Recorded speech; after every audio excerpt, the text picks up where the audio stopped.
Oi gente, tudo bom? Vamos falar mais um pouquinho sobre Lacan.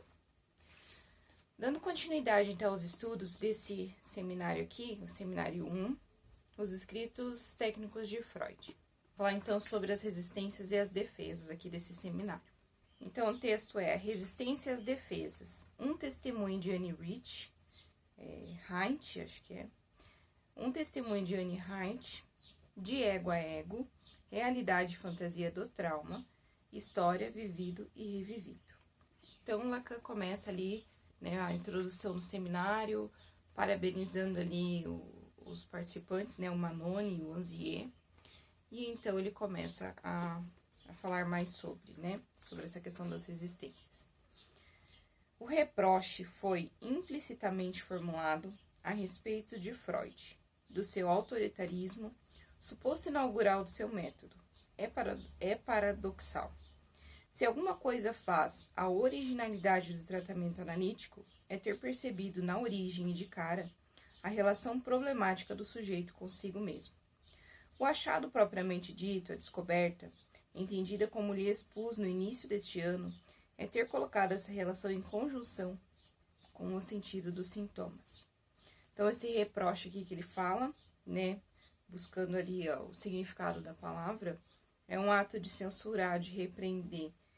É paradoxal, tudo aquilo que é contraditório, né? Então, esse ato do reproche, da censura, da repressão, foi implicitamente formulado a respeito ali do Freud, do autoritarismo ali, suposto, inaugural do método do Freud, que foi falado no final da outra parte desse seminário, né, sobre o autoritarismo, megalomania do Freud. E aí, esse outro trecho que ele fala aqui, ó, se alguma coisa faz a originalidade do tratamento analítico, é ter percebido na origem de cara a relação problemática do sujeito consigo mesmo. Então, a relação do sujeito problemática consigo mesmo é que vai, né, gerar esses sintomas. Aí ele segue, então. É a recusa desse sentido pelo sujeito que lhe coloca um problema. Esse sentido não lhe deve ser revelado, deve ser assumido por ele. Nisso, a psicanálise é uma técnica que respeita a pessoa humana, no sentido em que o entendemos hoje, depois de nos termos apercebido de que isso tinha o seu preço, que não somente a respeita, mas só pode funcionar respeitando-a. Seria, portanto, paradoxal colocar em primeiro plano essa ideia de que a técnica analítica tem por finalidade forçar a resistência do sujeito, o que não quer dizer que o problema não se coloque de modo algum.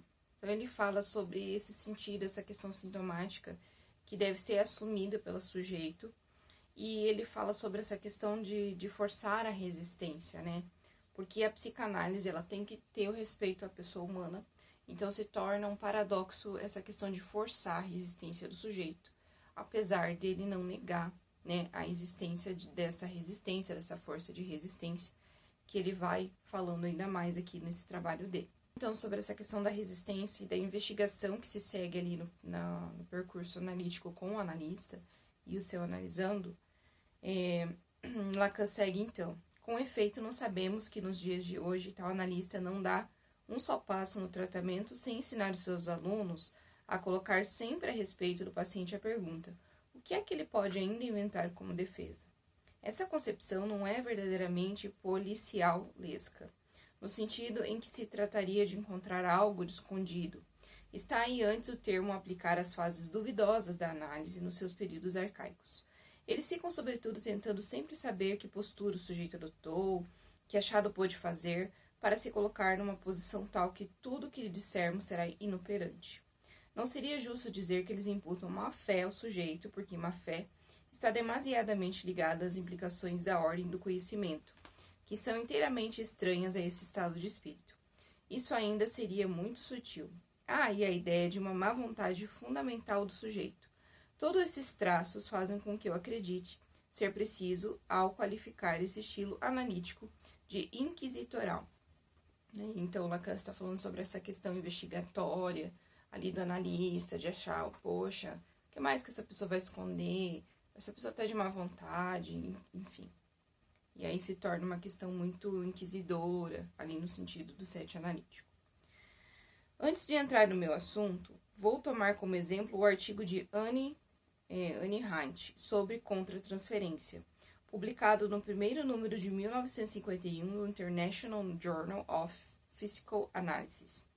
Essa Annie Hant, não sei que é a pronúncia correta, ela era uma psicanalista e ela conheceu Wilhelm Hant ali e acabou se envolvendo com ele. Tem todo um rolê, né? Se colocar ali no Google, dá pra ver toda a história deles até eles ficarem juntos e tudo mais.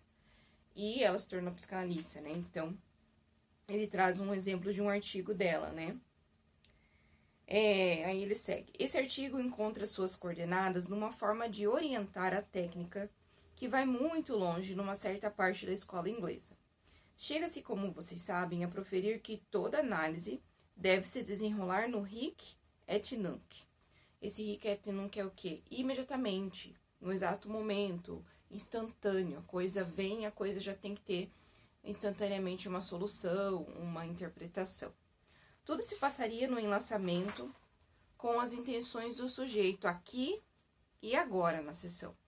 Reconhece-se, sem dúvida, que se entrevêem pedaços do seu passado, mas pensa-se que, no final de contas, é na prova, eu ia quase dizer prova de força psicológica, no interior do tratamento que se desenvolve toda a atividade do analista. É aí que está a questão, a atividade do analista. Como age ele? O que é que conta no que faz? Para os autores em questão, para Annie Hant, nada conta a não ser o reconhecimento pelo sujeito hic et nunc, ali, imediatamente, das intenções do seu discurso. E as suas intenções nunca têm valor a não ser pelo seu alcance ali, imediatista, na interlocução presente. O sujeito pode se descrever às voltas com o seu merceeiro ou o seu cabeleireiro. Na realidade, ele descompõe a personagem a quem se endereça, quer dizer, o analista. Há alguma coisa de verdadeiro. Basta ter a menor prática da vida conjugal para saber que há sempre uma parte de reivindicação implícita no fato de que um dos cônjuges conte ao outro que o amolou durante o dia, ao invés do contrário. Mas também pode haver aí a preocupação de informá-lo de algum evento importante a conhecer. Os dois são verdadeiros. Trata-se de saber em que ponto se focaliza a luz. As coisas, como mostra a seguinte história contada por Annie, vão às vezes mais longe. Alguns traços estão borrados, mas tudo deixa pensar que se trata de uma análise didática. Em todo caso, de uma análise de alguém cujo campo de atividades está muito próximo da psicanálise. Então, aí ele vai seguindo, né, a explicação sobre esse artigo da Annie, né? Então, ela fala sobre um analisando. Esse analisando foi até uma rádio fazer uma comunicação, e a comunicação que ele foi fazer nesse rádio era de interesse comum entre ele e o analista. E o analista tinha um interesse muito comum naquele assunto lá. Mas, quando ele foi fazer essa comunicação lá no rádio, foi lá se apresentar, fazia pouco tempo que ele tinha perdido a mãe. Poucos dias ali, né? E aí ele ainda fala, ora, tudo indica que a mãe em questão desempenha um papel muito importante nas fixações do paciente. Ele está certamente muito afetado por esse luto, mas nem por isso deixa de atender a seus compromissos de um modo particularmente brilhante. Aí o que acontece? Então, o analisando está passando por esse período de luto, ele vai até a rádio fazer o seu discurso ali sobre essa questão em comum com o seu analista. E ele está em sofrimento com o luto e tudo mais, só que ele não deixa de cumprir seus compromissos de forma, como ele fala aqui, brilhante, né, certinha, enfim, cumpre suas coisas. E ele chega até a próxima, né, depois disso, chega a sessão com uma certa sensação, ele fala aqui como um estupor, vizinho da confusão. Esse estupor seria um espanto, um assombro. Então ele chega com uma atitude meio que de culpa, meio que ali ele expõe ao analista aquela confusão, aquele mal-estar, né? Ele chega com um certo mal-estar na sessão. E aí acontece uma interpretação audaciosa da parte do analista. Ele fala, então meu analisando está chegando assim para mim hoje, porque ele foi lá na rádio falar de um assunto que me interessa. Por isso, foi isso que aconteceu. Então ele tá com esse mal-estar, ele acha que eu vou querer mal né? Vou querer o mal dele por ele ter ido lá falar de um assunto que me interessa, é por isso que ele está assim. Então, houve essa interpretação por parte do analista. A sequência da observação mostra que é preciso não menos que 1 ano ao sujeito para se restabelecer depois dessa interpretação choque, que não tinha deixado de ter um certo efeito, porque ele tinha voltado a si instantaneamente. Isso lhes mostra que o fato de que o sujeito saía de um estado nebuloso, logo em seguida a uma intervenção do analista, não prova absolutamente que ela tenha sido eficaz no sentido propriamente terapêutico, estruturante da palavra, a saber que ela fosse na análise verdadeira, ao contrário. Então, Lacan fala sobre essa questão de que o analisando estaria no seu estado nebuloso, confuso, mal-estar, e sair por meio de uma intervenção do analista, ou ele incutir alguma coisa ali, uma interpretação, não quer dizer que vai solucionar essa questão nebulosa do analisando, que vai ser eficaz. Muitas vezes vai ser o contrário disso, que é o que Lacan fala. Segue. Anne conduziu o sujeito no sentido da unidade do seu eu. Da confusão em que estava, saiu bruscamente dizendo: tenho aí alguém que me lembra que, com efeito, tudo é lobo para o lobo e que nós estamos na vida. E ele recomeça, deslancha. O efeito é instantâneo. É impossível, na experiência analítica, considerar como prova da justeza de uma interpretação que o sujeito mude de estilo. Considero que o que prova a justeza de uma interpretação é que o sujeito traga um material confirmativo, e assim mesmo isso merece ser nuançado, né? Passar ali por mudanças. Ao cabo ele 1 ano, o sujeito percebe que o seu estado confusional estava ligado a um contragolpe das relações de luto. Então, ali, depois de passado 1 ano, esse analisando vai observar que aquela interpretação ali do analista,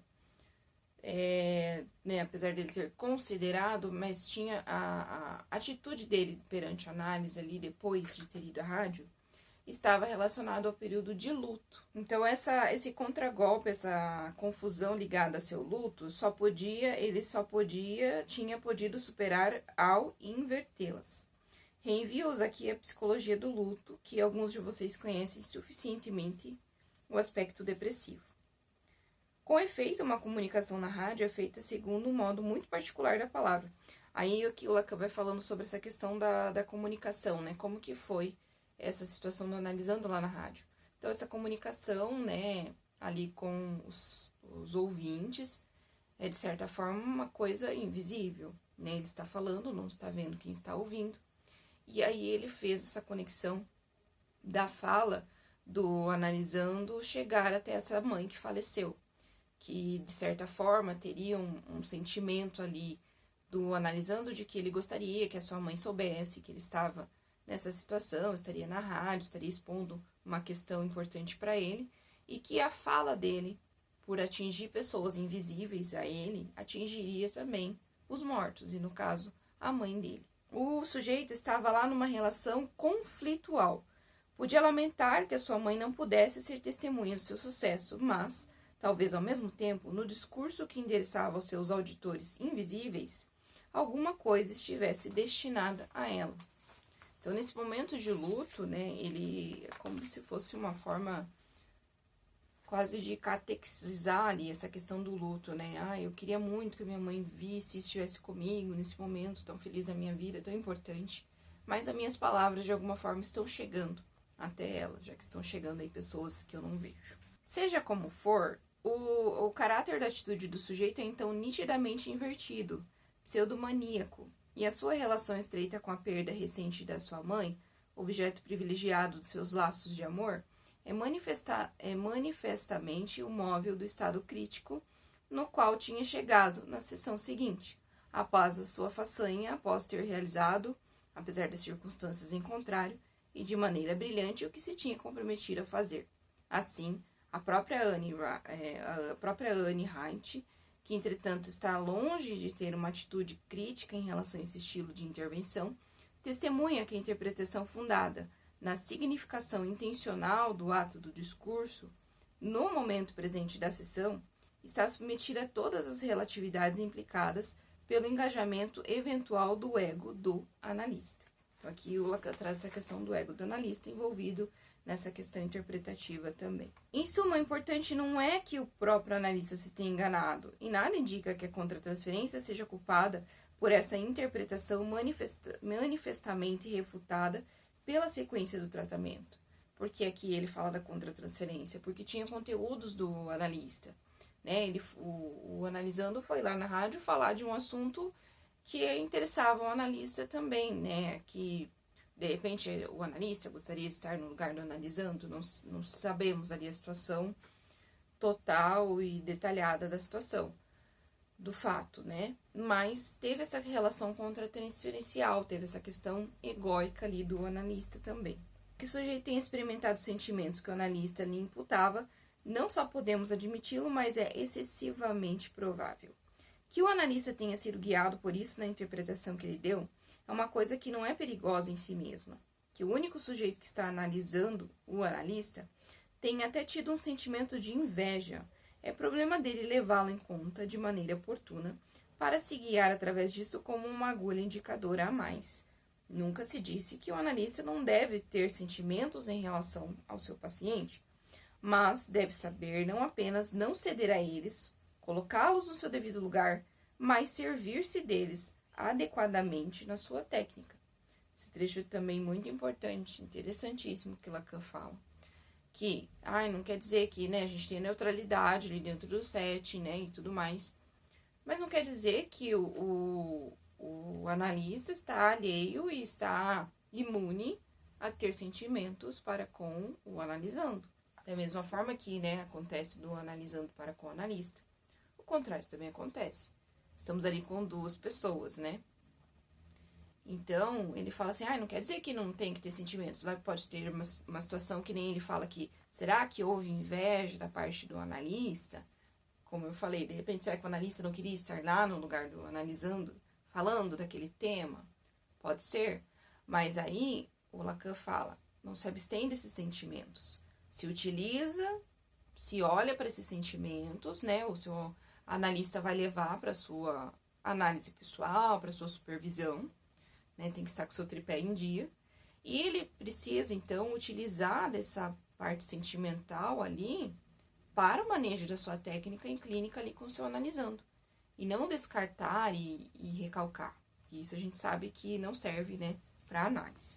Cuidar para esse envolvimento não atrapalhar, né? E não se deixar envolver a ponto de atrapalhar o andamento ali do tratamento analítico. Nesse caso particular, é porque o analista acreditou dever procurar inicialmente no hic et nunc, ali, ou imediatamente, a razão da atitude do paciente. Então, é como se o analista tivesse se afobado ali naquela questão de preciso resolver, preciso dar uma interpretação ali, aqui agora, dessa situação. A razão da atitude do paciente que a encontrou naquilo que, sem nenhuma dúvida, existia efetivamente no campo intersubjetivo entre as duas personagens, que era o assunto em comum que eles tinham ali.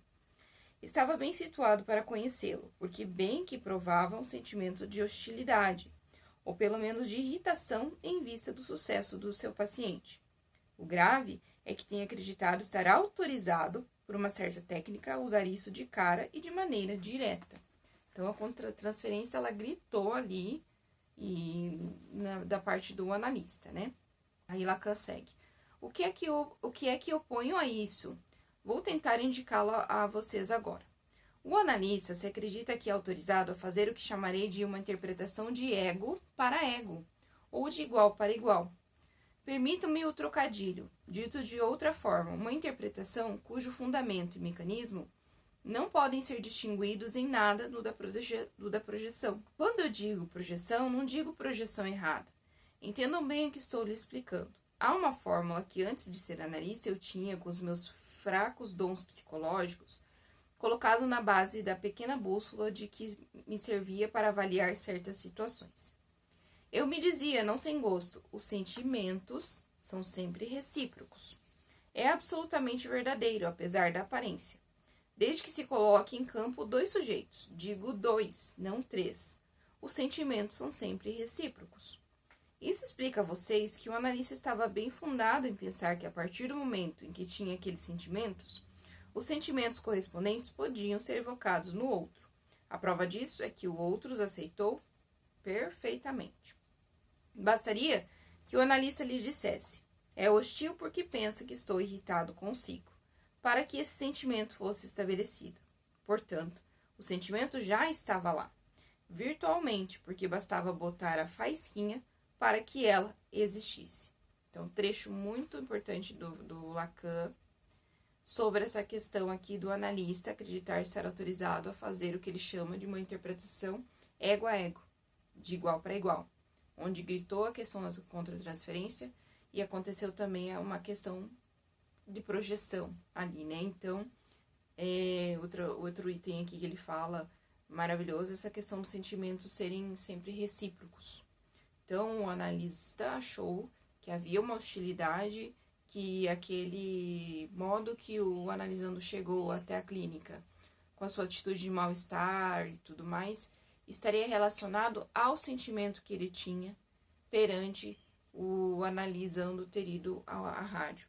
Então, o meu analisando, acho que eu estou aborrecido com ele. E aí ele está assim. E aí eu vou falar isso e ele vai concordar. Porque há uma projeção desses sentimentos ali nessa interpretação. Para que esse sentimento fosse estabelecido nesse trecho. Portanto, o sentimento já estava lá, virtualmente, porque bastava botar a faísquinha para que ela existisse. Não estava lá, daí você dá aquela cutucada. Lembro também da questão de estudos do Ferenczi, quando ele fala sobre a hipocrisia dentro do setting, né? De que muitas vezes o analista não deixa transparecer a realidade, o que sente de verdade e tudo mais. O sujeito estava bem fundado ao aceitar a interpretação da Anne, pela simples razão de que, numa relação tão íntima quanto a existente entre analisando e analista, estava suficientemente a par dos sentimentos do analista para ser induzido a algo de simétrico. A questão é saber se essa maneira de compreender a análise das defesas não nos leva a uma técnica que gera quase obrigatoriamente uma certa espécie de erro. Um erro que não é um erro, algo anterior ao verdadeiro e ao falso. Há interpretações que são tão justas e tão verdadeiras, tão obrigatoriamente justas e verdadeiras, que não se pode dizer se respondem ou não a uma verdade. De qualquer modo, elas serão verificadas. Então, ele fala dessa interpretação das defesas, que ele volta a chamar de ego a ego. Convém, seja qual for o seu valor eventual, a abster-se dela. É preciso que haja sempre pelo menos um terceiro termo nas interpretações de defesa. Ele traz essa questão de que trazer essa interpretação de ego a ego pode levar a erro, né? Nessa interpretação da defesa, que é importante ter um terceiro termo nessas interpretações da defesa do analisando.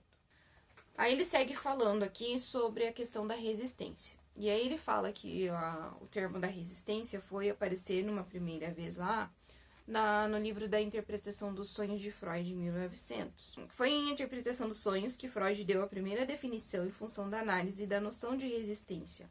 Capítulo 7, primeira seção. Temos uma frase decisiva que é esta: tudo que destrói, suspende, altera a continuação do trabalho. Não se trata aí de sintomas. Trata-se do trabalho analítico, do tratamento, da Behandlung, como se diz, que se trata um objeto que passa em certos processos. Tudo que destrói a continuação do trabalho é uma resistência. Então, ele fala né, dessa questão da resistência, que é tudo que vai atrapalhar o trabalho, o andamento analítico ali em setting analítico, então não os sintomas em si, mas o que vai...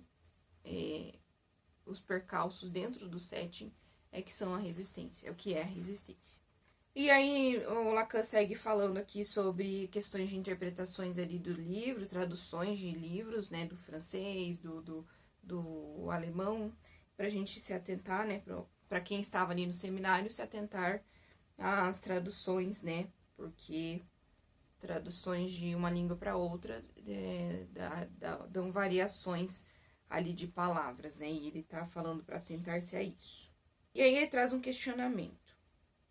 Se o pai do paciente morrer, seria uma resistência? Não lhes digo como Freud conclui, mas vocês veem que essa nota mostra com que amplitude é colocada a questão da resistência. Pois bem, Tal nota está suprimida na edição francesa. Ele fala da edição ali do livro. Tudo que suspende, destrói, interrompe a continuidade, ele fala novamente, pode mesmo traduzir assim, Fortsetzung do tratamento, é uma resistência. É preciso partir de textos como aqueles, guardá-los um pouco na nossa mente, peneirá-los e ver o que acontece. Do que é que se trata em suma? Trata-se da continuação do tratamento, do trabalho. Para o colocar bem nos pingos nos is. Freud não disse Behandlung, que poderia significar a cura. Não, trata-se do trabalho, Arbeit, que pode ser definido pela sua forma, como a associação verbal determinada pela regra de que ele acaba de falar, a regra fundamental da associação livre.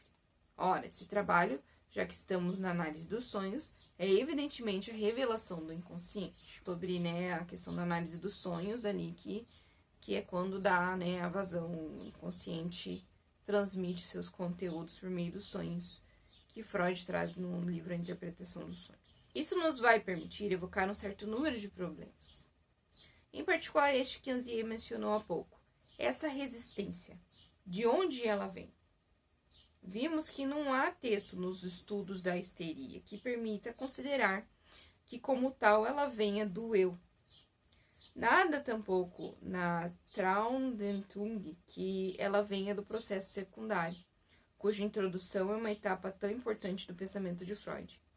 Quando chegamos aos anos 1915, em que Freud publica Die Verdrängung, primeiro estudo a aparecer entre os que serão ulteriormente reagrupados nos escritos metapsicológicos, a resistência é certamente concebida como algo que se produz no lado do consciente, mas cuja identidade é essencialmente regulada pela sua distância.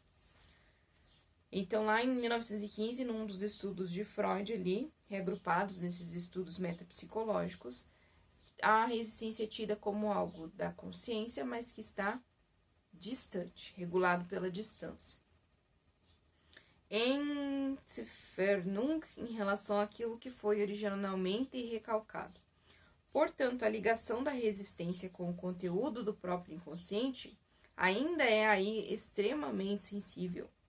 Isso permanece assim até uma época mais tardia do que desse artigo, que faz parte do período médio da evolução do Freud.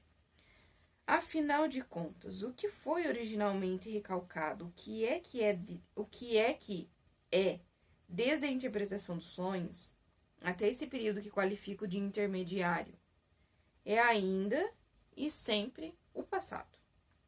Um passado que deve ser restituído. Então, ele fala de novo da restituição do passado e que relativamente não pode fazer de outra forma a não ser reevocar uma vez mais a ambiguidade dos problemas que ele levanta quanto à sua definição, sua natureza, sua função, e restituir esse passado.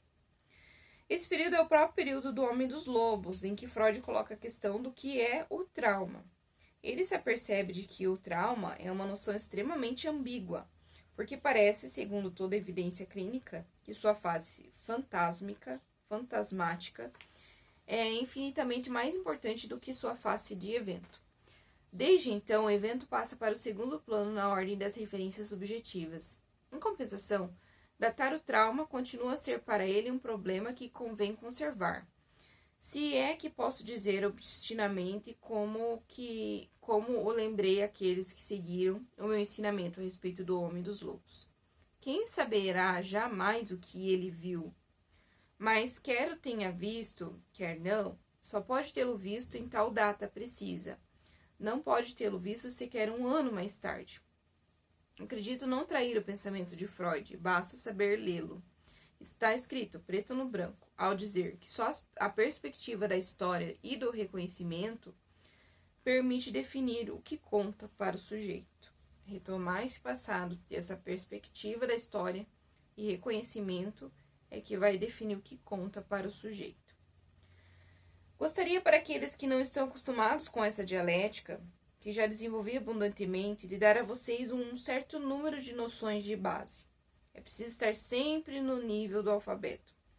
Assim, vou tomar um exemplo que fará vocês compreenderem bem as questões levantadas pelo reconhecimento e que os impedirá de submergi-lo em noções tão confusas quanto as de memória ou de lembrança.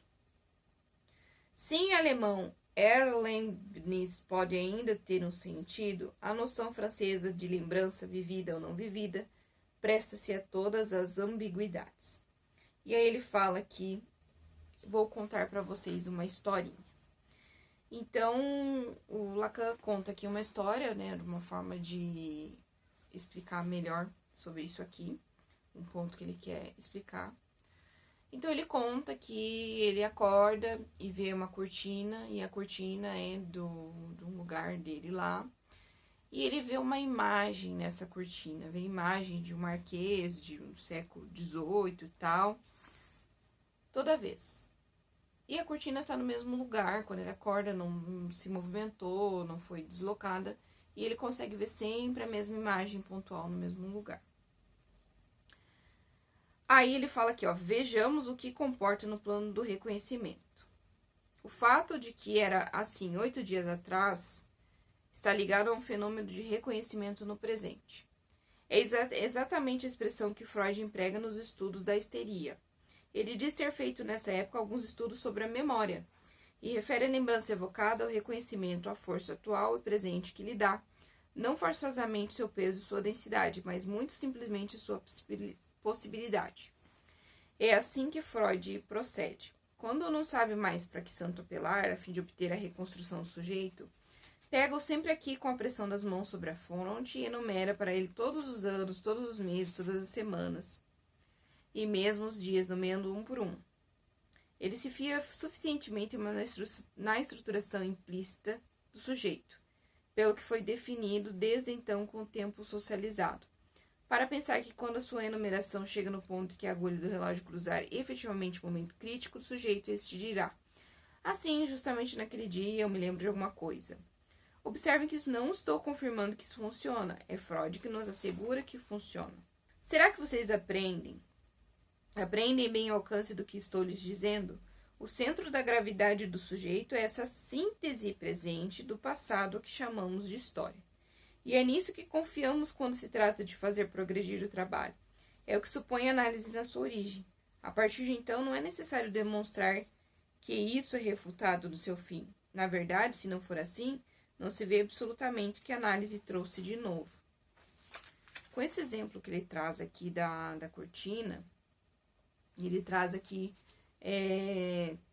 questões simbólicas e imaginárias, né? Então, ele fala aqui: é apenas um apólogo porque isso se passa no plano imaginário, embora não fosse difícil colocar as coordenadas simbólicas. As tolices, o marquês do século XVIII e tal, desempenham um papel muito importante, porque se eu não tivesse um certo número de fantasias sobre aquilo que o perfil representa, não teria reconhecido na franja da minha cortina, mas deixemos isso de lado.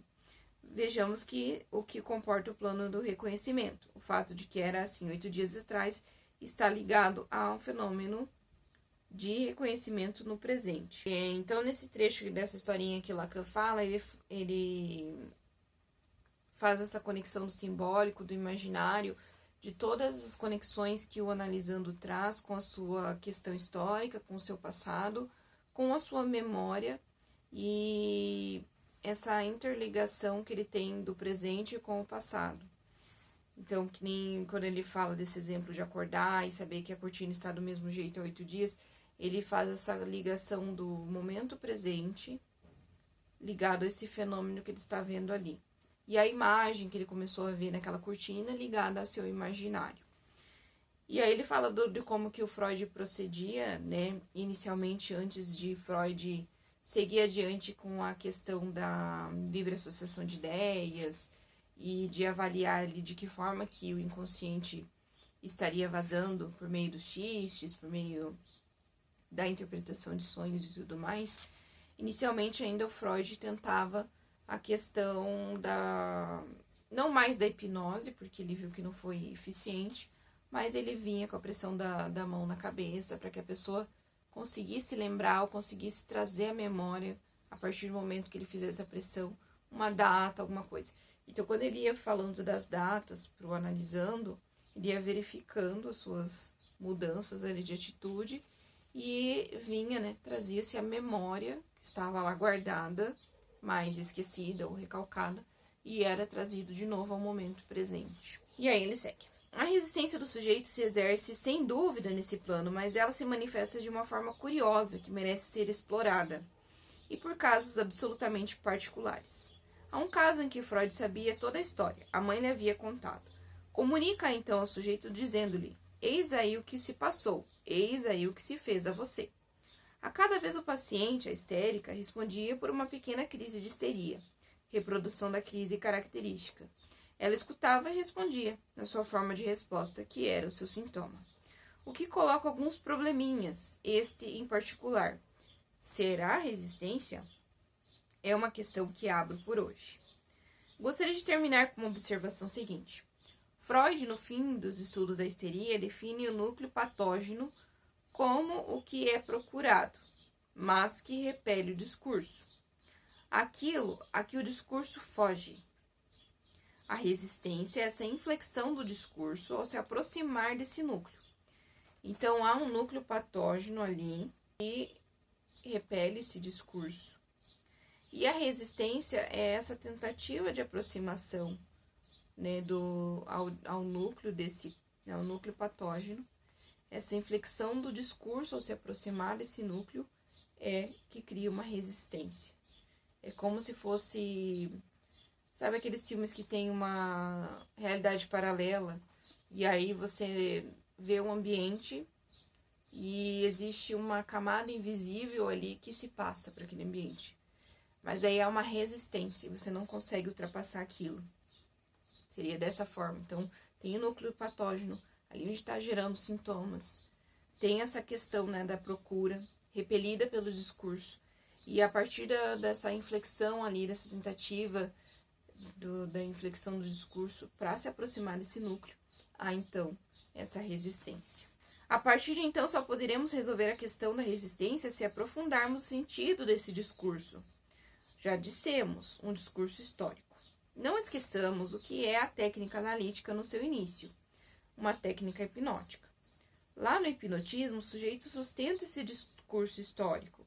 Ele sustenta mesmo de uma forma particularmente comovente, dramatizada, o que implica a presença do ouvinte.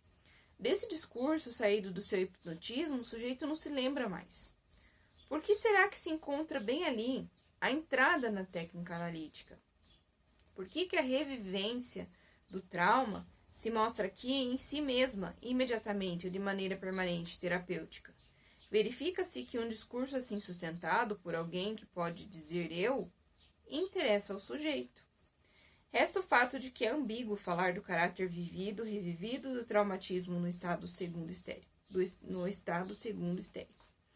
Não é porque o discurso é dramatizado, se apresenta sob um aspecto patético, que a palavra revivido pode nos satisfazer. O que é que isso quer dizer, a assunção pelo sujeito do seu próprio vivido? Vocês veem que leva a questão ao ponto onde esse revivido é o mais ambíguo, a saber, no estado segundo do sujeito. Mas não será exatamente a mesma coisa em todos os níveis da experiência analítica. Ele traz a pergunta. Mas não será exatamente a mesma coisa em todos os níveis da experiência analítica? Em todo lugar se coloca a questão de saber o que significa o discurso que forçamos o sujeito a estabelecer no parêntese da regra fundamental. Essa regra lhe diz, afinal de contas, o seu discurso não tem importância. No momento em que ele se entrega a esse exercício, já não acredita no seu discurso senão pela metade, porque sabe que está a todo instante sob o fogo cruzado da nossa interpretação. A questão torna-se, portanto, qual é o sujeito do discurso? Retornaremos a partir daí na próxima vez e trataremos de discutir em relação a esses problemas fundamentais a significação e o alcance da resistência. Então, Lacan traz de novo à luz essa questão de, vamos lembrar que lá atrás, quando começou ali os tratamentos da psicanálise, usava a técnica da hipnose. Usava a técnica da hipnose, havia toda a dramatização da história por parte do analisando. Ele tinha um telespectador ali. Ele tinha alguém que ouvia a história dele. E aí ele depositava toda aquela dramatização, tudo ali, né, que depois foi abandonada a técnica, porque além da questão de ter a sugestão do analista dentro do movimento da hipnose, verificou que tinha também a questão do imaginário do próprio analisando influenciando naqueles conteúdos. Então, nem tudo estaria vindo à tona assim de uma forma limpa e concreta. Estaria permeada por muito do imaginário, da fantasia e do interter ali quem está ouvindo. É o que Lacan retoma aqui. Teria esse ouvinte, né, para ter essa dramatização da história e verificar lá novamente o trauma, né? Então, verifica-se novamente, voltando àquele trecho, verifica-se que um discurso assim sustentado por alguém que pode dizer eu interessa ao sujeito. Então, não é porque o discurso é dramatizado, se apresenta sobre um aspecto patético, que a palavra revivido pode nos satisfazer. O que é que isso quer dizer a assunção pelo sujeito no seu próprio vivido? Ele traz também essa afirmativa aqui, ó, essa regra ele diz, afinal de contas, seu discurso não tem importância. Então, Lacan nos traz essa questão de, ele joga essa resistência para falar mais um pouco no seminário, na sequência ali, né, na próxima parte, que é a parte do o eu e o outro, que ele fala sobre a resistência e a transferência, e ele fala sobre isso. Então, o discurso, afinal de contas, em si,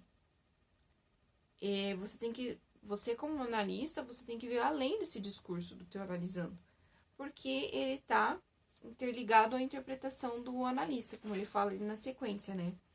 Ó, no momento em que ele se entrega a esse exercício ali, quando ele fala, afinal de contas, seu discurso não tem importância. No momento em que ele se entrega a esse exercício do discurso, da sua livre associação de ideias, ele já não acredita no seu discurso senão pela metade. Por quê? Ele está atrelado à interpretação, ó. Sabe que está a todo instante sob o fogo cruzado da interpretação do analista. A questão torna-se, portanto, qual que é o sujeito do discurso ali dentro do setting? É o analisando ou é o ponto da interpretação do analista? E aí ele fala, o que está além desse discurso? O que está além dessa interpretação somente do discurso?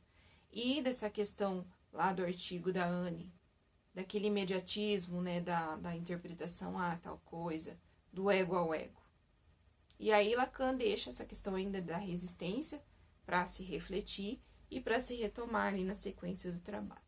Lacan, então, finaliza nessa parte ali, deixando a gente com essa pulguinha atrás da orelha sobre a questão do discurso, a questão do set analítico, essa questão da interpretação ego a ego, e fica essa questão da resistência aí, a saber na sequência.